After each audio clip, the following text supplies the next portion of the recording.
Alors, j'ai tout réglé, tout est bon. On va commencer du coup parce que je vous ai dit qu'on commencerait euh, comment du coup investir. Du coup, la première chose à savoir, c'est comment vous allez gérer votre capital. Je m'explique, du coup là vous allez voir, j'ai plein de petits dessins pour m'expliquer. Première chose à savoir, c'est vous devez avoir une rentrée d'argent. Donc ça, c'est votre salaire, votre rentrée d'argent, votre livret A. Je sais pas, vous travaillez, vous revendez des choses, bref, qu'importe ce que vous faites, vous devez avoir une rentrée d'argent. On aura trois cas. Le cas numéro un, du coup, j'ai noté les noms. Tac, tac, tac, tac, je vais juste prendre un truc pour dessiner. Alexandre, ça va être le cas numéro un. Benjamin, le cas numéro 2. Carole, le cas numéro 3. Le plus important, c'est de pouvoir libérer de l'argent pour que vous puissiez investir. Je vais m'expliquer. Vous avez 1000 euros que j'ai dessiné avec des petits billets de ça à chaque fois. C'était plus pratique.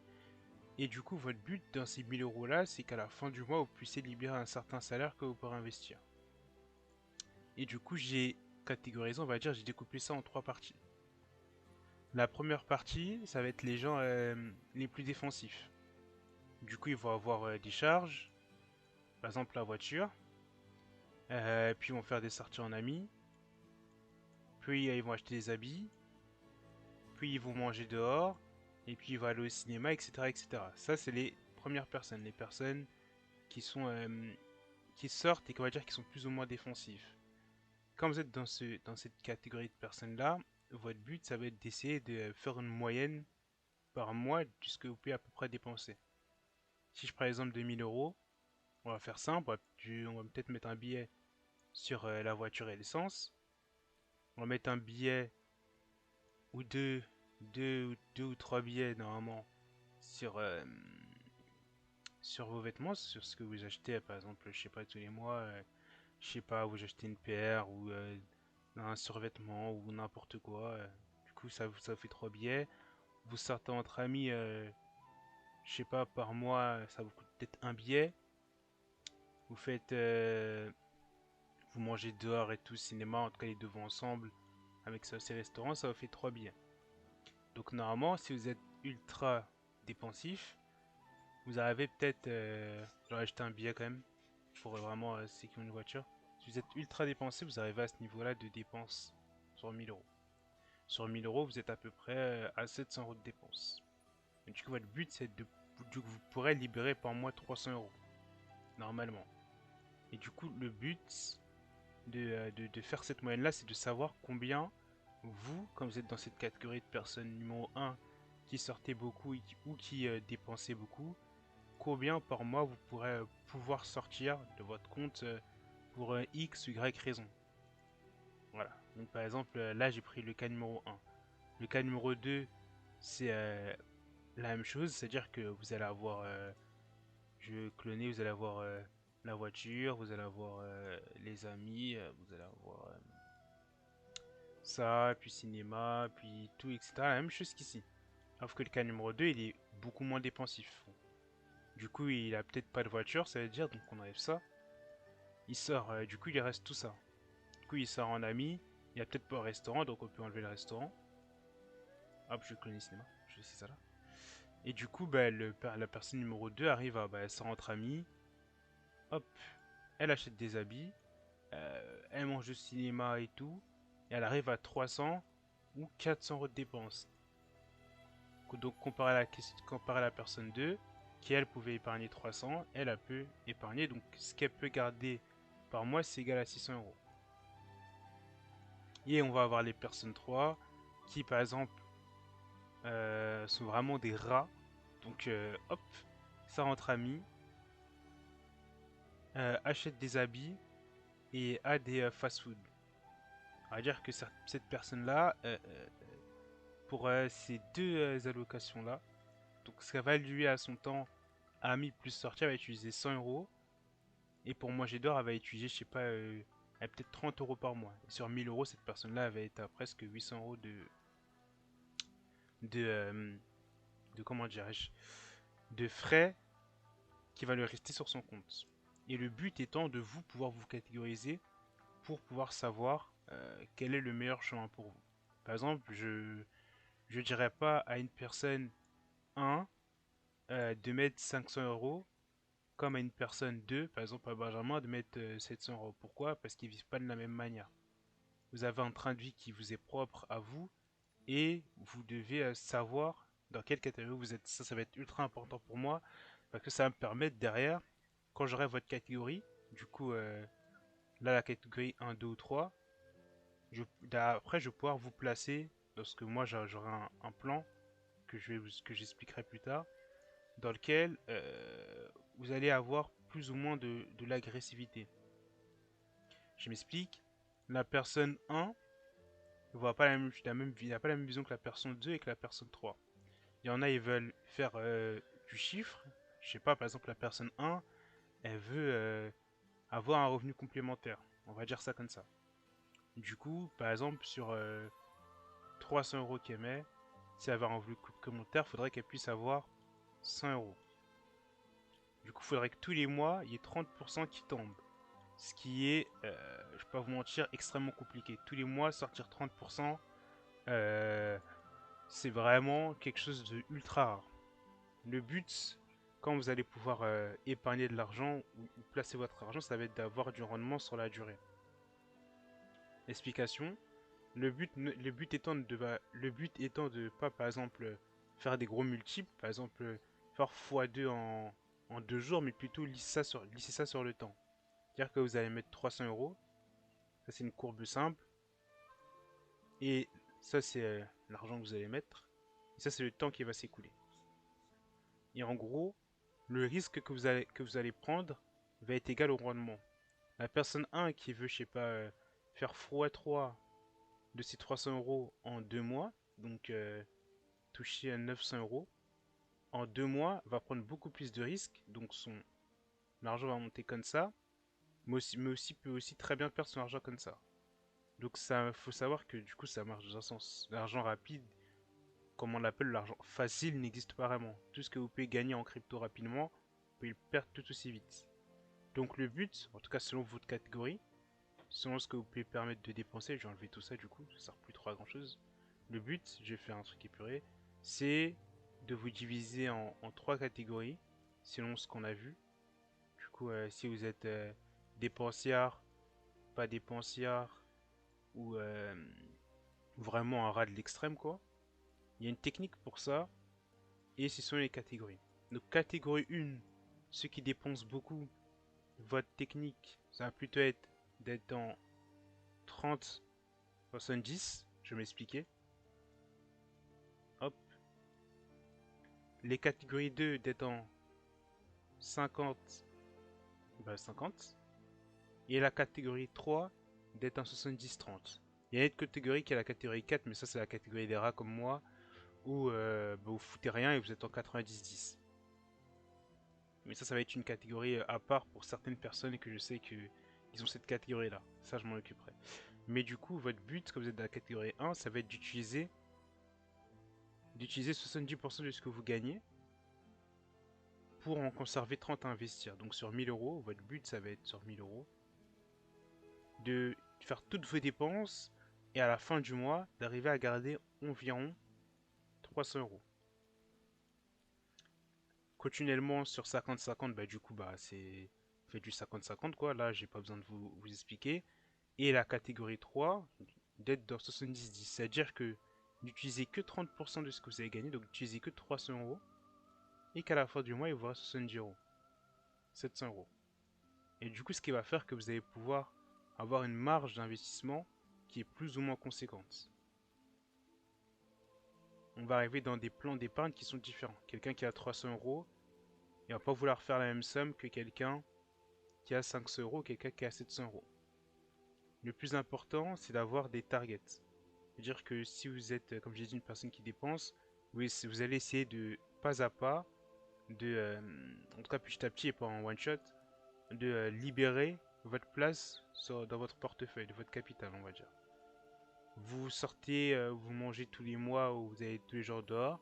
Il y a des mois où vous allez réduire. Par exemple, vous pouvez faire, je sais pas, 7 ou 8 McDo dans le mois. Parce que je sais pas, sortez de cours, vous mangez souvent et tout. On va dire que vous prenez le menu à 10 euros. bah à la fin du mois, vous avez déjà 70 euros. Donc au lieu de faire 7 ou 8 McDo, vous allez peut-être en faire 5. Vous avez déjà gagné 30 euros. Ça paraît rien, mais vous allez voir que en s'accumulant, ça va être quelque chose. Vous achetez souvent des paires de chaussures et tout. Par exemple, tous les mois, vous mettez 300 balles dans les chaussures ou dans des vêtements.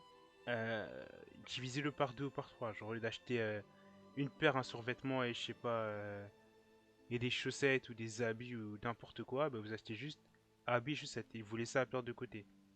Vous, ça fait que vous épargnez encore 100 euros. Et puis vous faites ça avec toutes les catégories. Si vous, je sais pas, je vais dire quoi, vous avez une voiture, sortez peut-être moins. Et économisez genre 50 euros de plus en essence. Et vous voyez que voilà, toutes les petites économies que vous allez faire par-ci par-là vont vous permettre en fait petit à petit d'arriver aux 300 euros. Le but étant vraiment que vous ne vous priviez pas, mais que vous puissiez en vivre. C'est-à-dire que faut que vous puissiez, comment dire, il ne faut pas que vous soyez dépendant de ce que vous allez investir. Par exemple, si tu es capable de, sur les 1000 euros, de sortir, on va dire 200 euros, il faut pas que ces 200 euros vous empêchent de vivre. C'est ça le plus important. Vous enlevez toujours ce qui ne vous semble pas nécessaire. Et ça, vous devez le faire vous-même avec votre compte en banque. C'est-à-dire que sur un compte en banque, je sais pas, bah vous faites votre compte en banque du mois. Ah, par exemple, vous avez 1000 euros. Vous avez 1000 euros de salaire. Et vous regardez tout ce que vous avez utilisé. Vous allez regarder fast food, combien? Fast food, point d'interrogation, combien? Essence, j'écris pas bien, mais essence, combien? ES. Hop, je vais supprimer ça. Oula. Essence, combien? Pardon. Essence, combien? Je sais pas si vous avez des abonnements, les abonnements, combien? Et du coup, je veux que vous fassiez un minimum de tri sur toutes ces choses-là. Au moins vous y jetez un coup d'œil. Fast food, abonnement, essence, je sais pas, vêtements. Vous essayez de faire le plus de tri possible. Et du coup, vous allez arriver à une certaine somme. Et c'est cette somme-là, à partir de cette somme-là, que moi j'aurai un plan.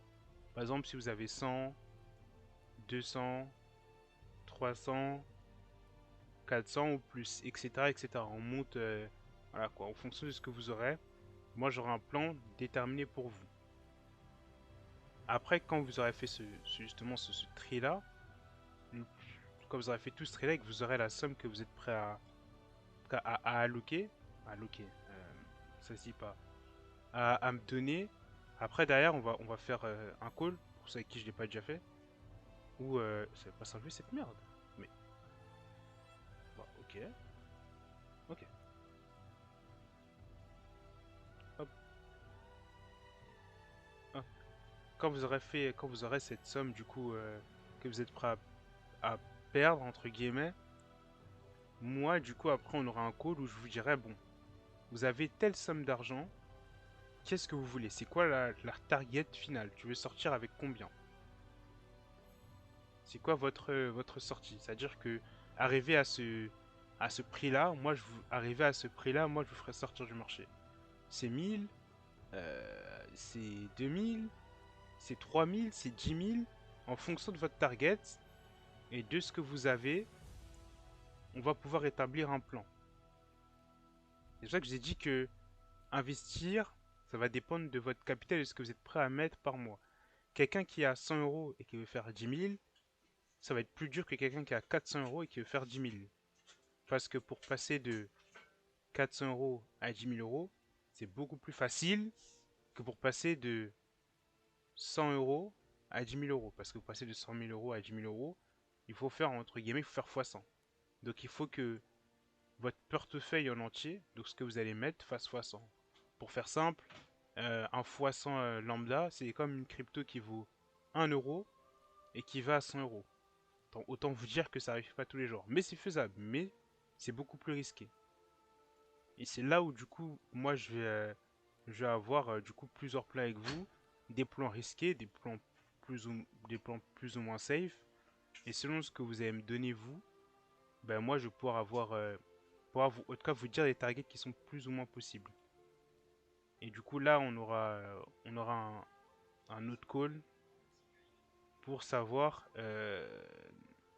qu'est-ce que vous voulez à l'instant T. Le deuxième point important, après avoir eu votre target, hop, hop, c'est le temps que vous mettez. Hop, hop. Parce qu'il faut savoir que plus vous laissez de temps, plus vous avez de chances d'avoir un portefeuille qui grossit. La variable temps de l'investissement, c'est l'une des variables les plus fortes. Parce que vous allez pouvoir en fait avoir une courbe qui va ressembler à quelque chose comme ça, dans le temps. Et plus vous laissez de temps s'écouler, plus votre portefeuille aura de chances d'aller haut. Parce que justement, vous n'êtes pas pressé par le temps et vous allez pouvoir faire des petits montants à chaque fois. Quelqu'un qui a par exemple 500 et qui veut faire 10 000, s'il a 4-5 ans, ça va être beaucoup plus simple. Parce que première année, on va chercher un petit x2, donc il va passer à 1000. Deuxième année, on va refaire un x2, il va passer à 2000. Troisième année, on va x2, il va passer à 3000.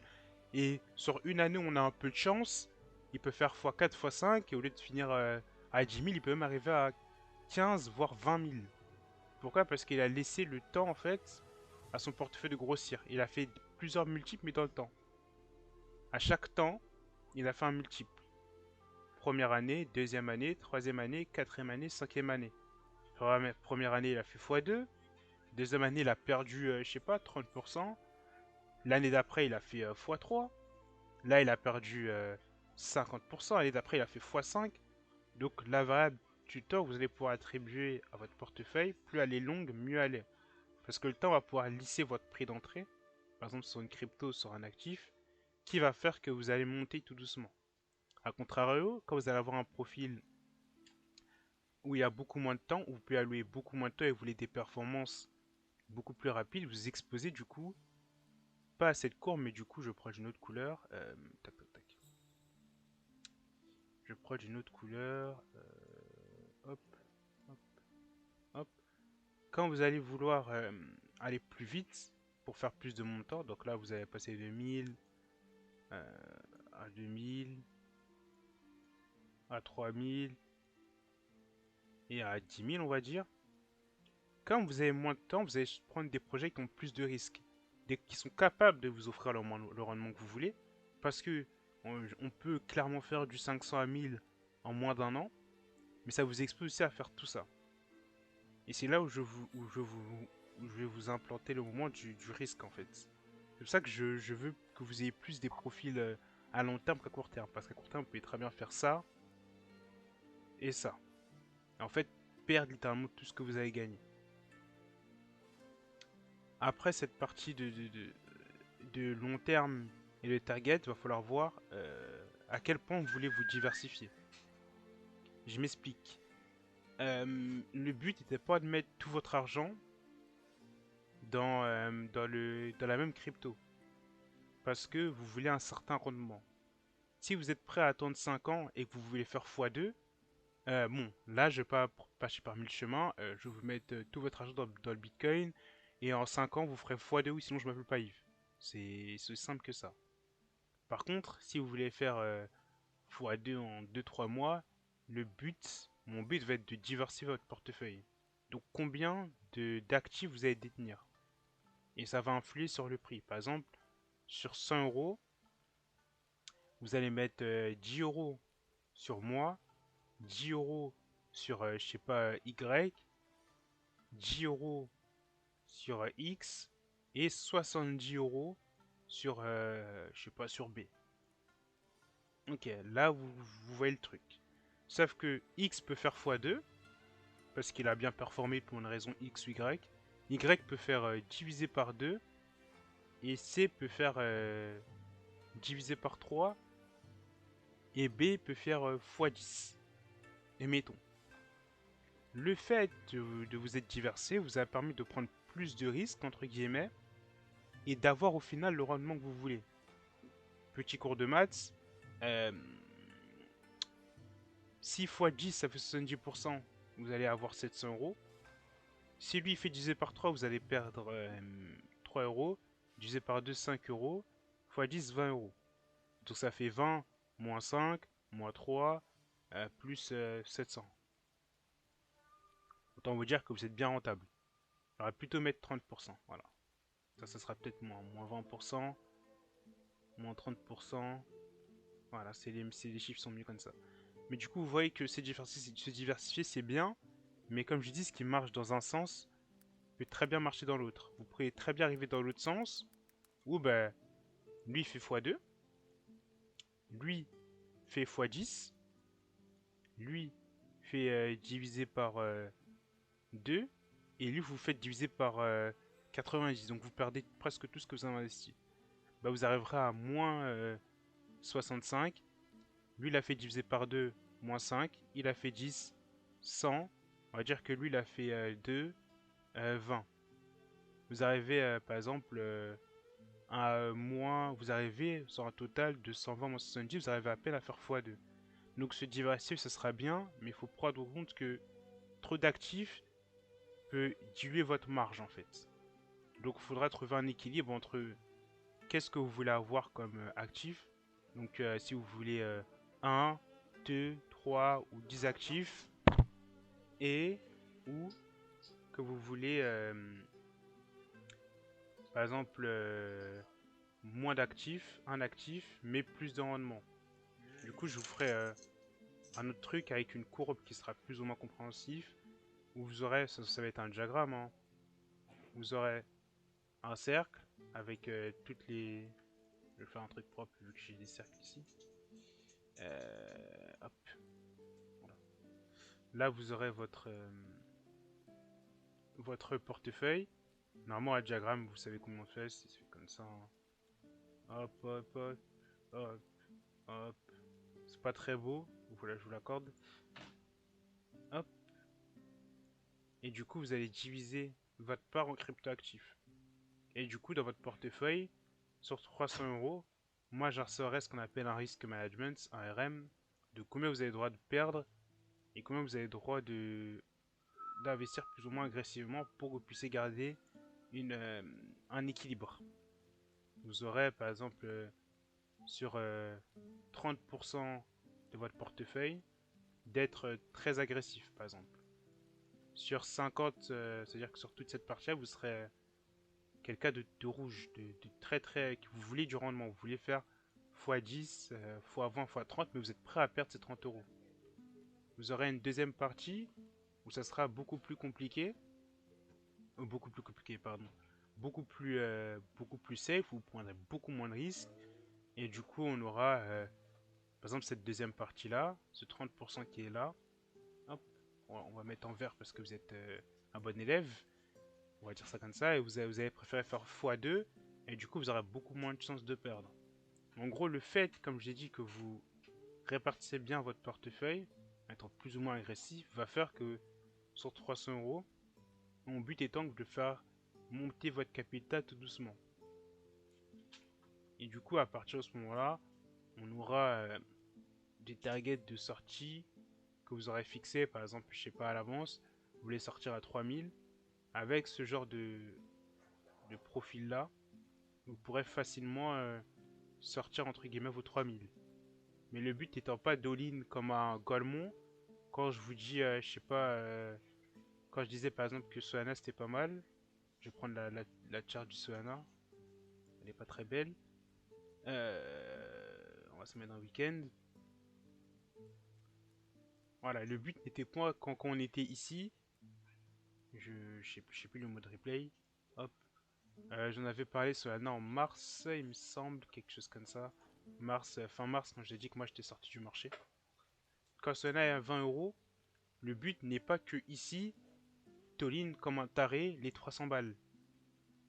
Parce que, ok, tu peux faire. Ok, tu vas aligner tes 300 balles, t'as eu de la chance. J'ai donné les bons calls sur la plupart des actifs. Et du coup, en quelques mois, le truc fait. Voilà, quand le truc explose à la hausse, bon, on va pas je vais pas passer toute ma vie d'actif, mais voilà quoi, au bout d'un moment, t'arrives à là quoi. Voilà, t'as mis à 20 euros, le truc en vaut 100, t'as fait, t'as presque fait normalement x5. Ok, c'est marrant, t'as réussi à sortir, mais c'est risqué. Pourquoi? Parce que c'est un actif qui était assez bas et que selon le risque management, sur cet actif-là, t'aurais dû mettre 30%. Et par exemple, là, j'ai toutes mes cryptos. On va passer ici. Moi, c'est comme ça que j'ai fait mon risque management. Par exemple, tout ce que vous voyez là, là, du coup, il y a les noms sont visibles. Là, les deux personnes que je hold depuis, du coup, j'ai Bitcoin et hop, tac, tac. Du coup, là, sur tout ça, vous voyez que j'ai une grosse partie de Bitcoin. J'ai 50% de Bitcoin, donc la moitié de mon portefeuille, c'est du Bitcoin. Ça, c'est Bitcoin. L'autre partie, 30%, c'est ETH. Et le petit pourcentage, les 20% qui restent, bah, je les ai dilués dans 1, 2, 3, 4, 5, 6 cryptos. Donc ces 20% là, il y a 6 cryptos. Ici on a une et ici on a une. Au total, je suis exposé à 8 cryptos.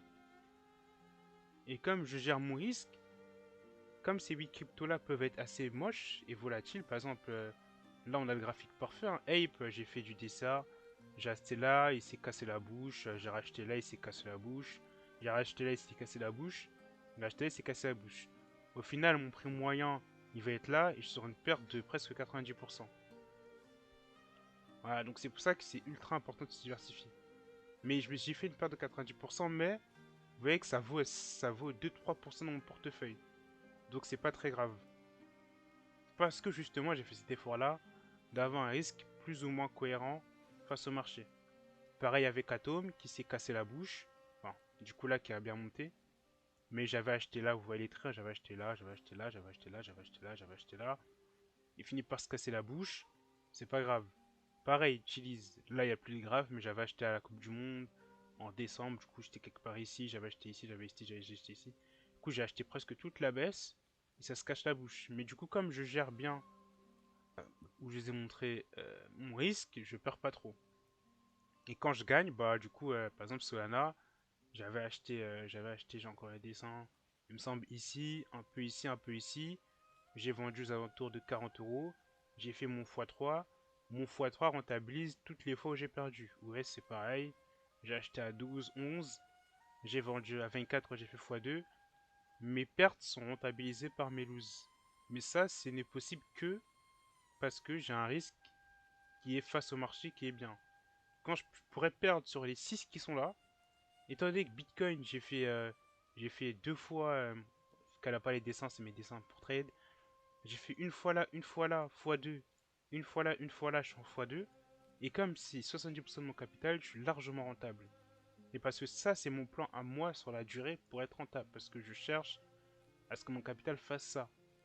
Mais vous pouvez très bien, si vous voulez faire le mongol, voilà, chercher un capital qui fasse ça. Donc faire un x10 en l'espace de un an. Parce que là, il me semble que le x10 a pris un an. 10, hop. Voilà, on est sur un an. Un an pour faire x10. C'est-à-dire que, et mettons, vous avez fait comme des potes à moi qui ont fait les dégènes, qui ont mis 300 et 1000. Ils sont bien contents là, ils ont fait 10 000 et tout, machin, super, roi du monde. Mais c'est extrêmement risqué parce qu'on était à 8, ça aurait très bien pu faire 0. Il n'y avait pas de grande chose que ça le fasse parce que moi je lui avais dit ici que Solana, les gens voulaient pas du Solana, mais je lui ai dit que c'était une des meilleures cryptos et que ça allait pas faire 0, ce qui est d'ailleurs passé. Mais il faut toujours essayer d'avoir une gestion du risque qui fait que vous ne soyez pas surexposé ou sous-exposé au marché. C'est-à-dire que si le marché monte, vous allez prendre des bénéfices et si le marché baisse, vous allez prendre vos pertes. Le but n'étant pas que votre portefeuille il fasse les montagnes russes parce que derrière c'est compliqué à gérer. Si moi je vous êtes 15 et que sur les 15 ça fait ça, ça, ça, ça, ça, ça, ça, moi je m'en sortirai pas. Du coup, c'est pour ça que j'aurais besoin que vous soyez tous sur quelque chose de plus ou moins comme ça, histoire que je puisse du coup gérer tous les portefeuilles. Parce que je gérerai pas plus de 15 personnes.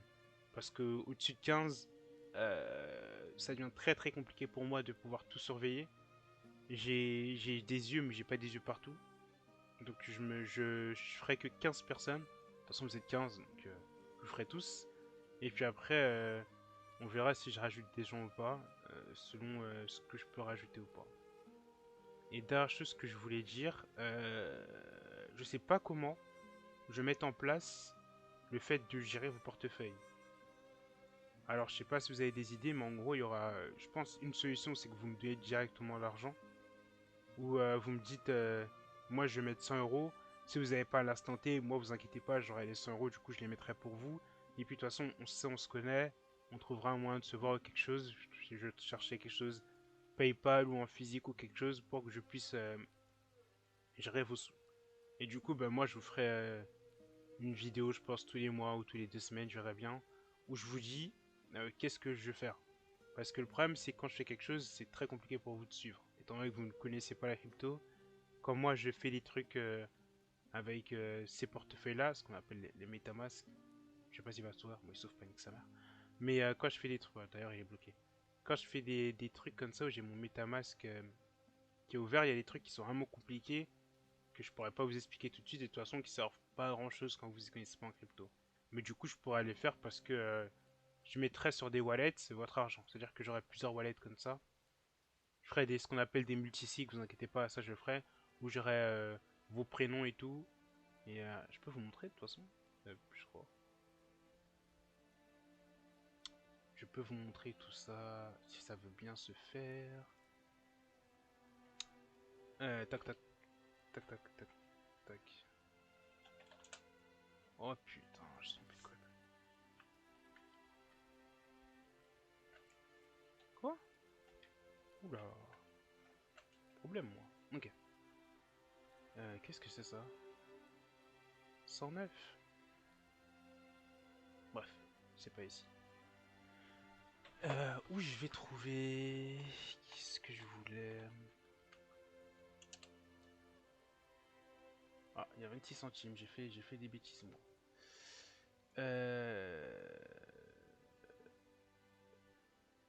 Ou du coup là, par exemple, sur un portefeuille comme ça, moi je pourrais créer plusieurs sous-pages, mettre un new compte et mettre, je sais pas, le nom de n'importe qui, X. Et du coup ici, il y aura de l'argent, puis Y, où il y aura de l'argent, puis Z, puis etc., etc. Donc du coup, moi je pourrais avoir tous vos fonds et vous expliquer en gros, selon ce qu'on a vu tout à l'heure, j'ai un call plus ou moins risqué, donc je vais faire ça, ça, ça, et je vous tiendrai au courant de ce que je vais faire. Mais du coup, ça c'est la première partie, puis on aura une autre. J'essaierai de faire une meilleure vidéo parce que là c'est, je sais pas trop comment les faire. Si vous avez des indications ou des trucs, moi je suis preneur en tout cas. Voilà.